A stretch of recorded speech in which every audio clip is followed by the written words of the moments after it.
This map shows the geographic spread of an empire that stretched from Greece down to Egypt and all the way across to India.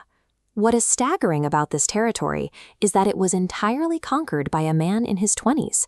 During an era of incredibly slow communication and incomplete navigation, Alexander achieved a scale of domination that left the ancient world in shock.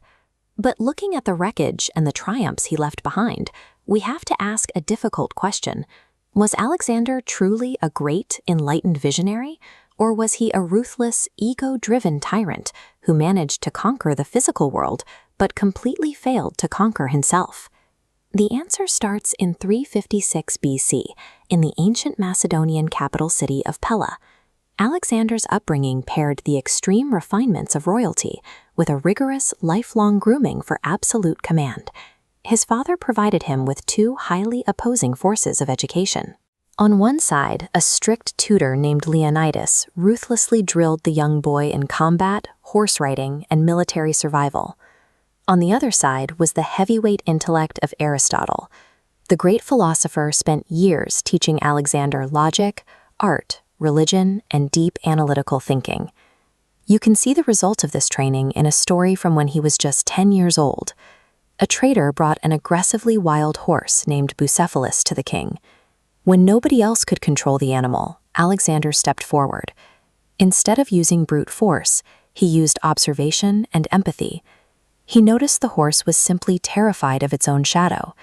He spoke softly to the animal, turned it toward the sun, and calmly rode it.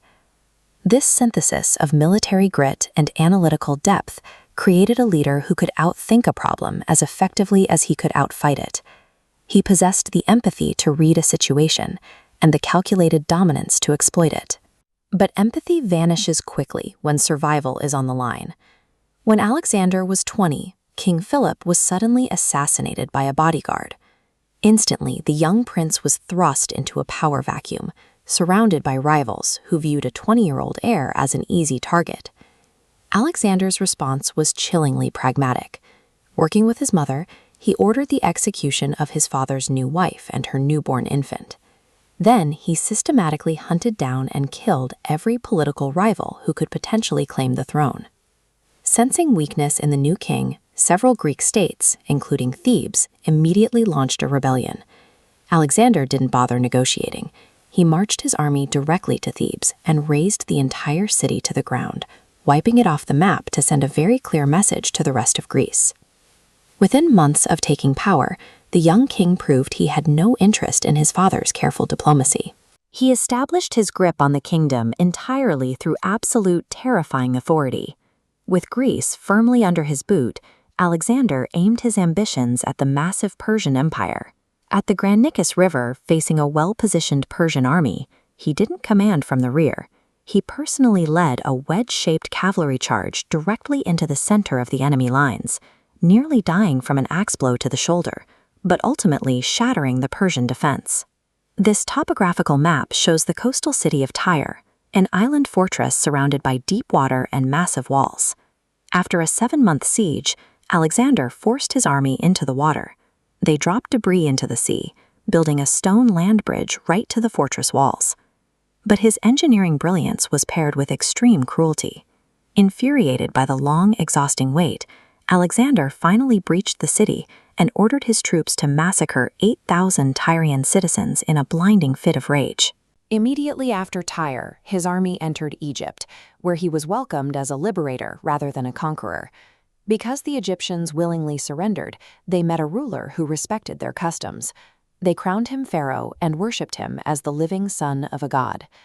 Alexander's campaign followed a consistent, brutal pattern.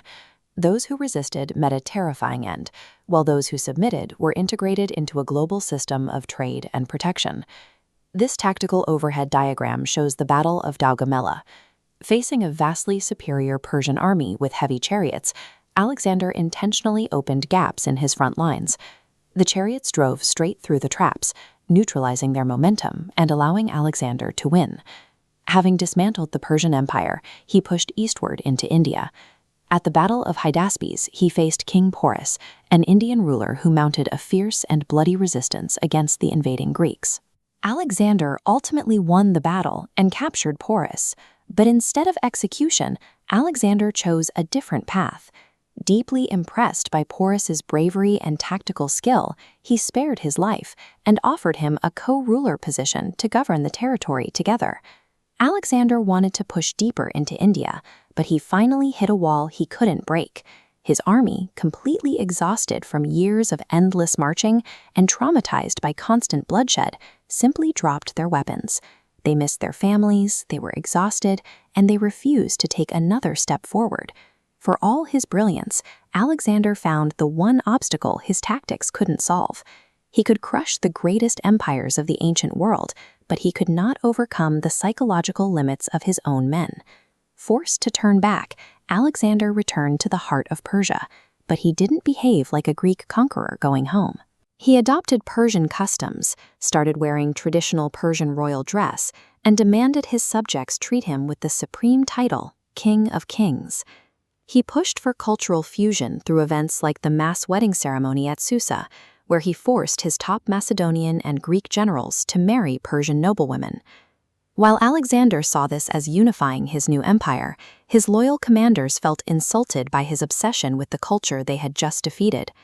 Without a military campaign to keep him focused, his mind turned inward. He drank heavily to cope with his thwarted ambitions, and a deep paranoia set in. He began executing his own trusted generals, convinced they were plotting against him. He was a man built for war. Without a foreign enemy to conquer, his aggressive, restless energy had nowhere to go, and it slowly began fracturing the very empire he had just spent his entire youth building. In the summer of 323 BC, Alexander was resting in the ancient city of Babylon, planning his next invasion into Arabia. After a night of heavy drinking, he stumbled into his room and collapsed. A sudden, violent fever took hold of his body. Despite the efforts of his doctors, his condition rapidly deteriorated. 12 days later, the supposedly invulnerable God King was dead. He was just 32 years old. That violent collision merged Greek philosophy with Persian administrative power, creating a hybrid culture that governed the trade routes and borders of the ancient world for centuries. Alexander possessed the tactical genius and raw willpower to bring the physical world to its knees, but in the end, that external conquest couldn't compensate for a total lack of internal control.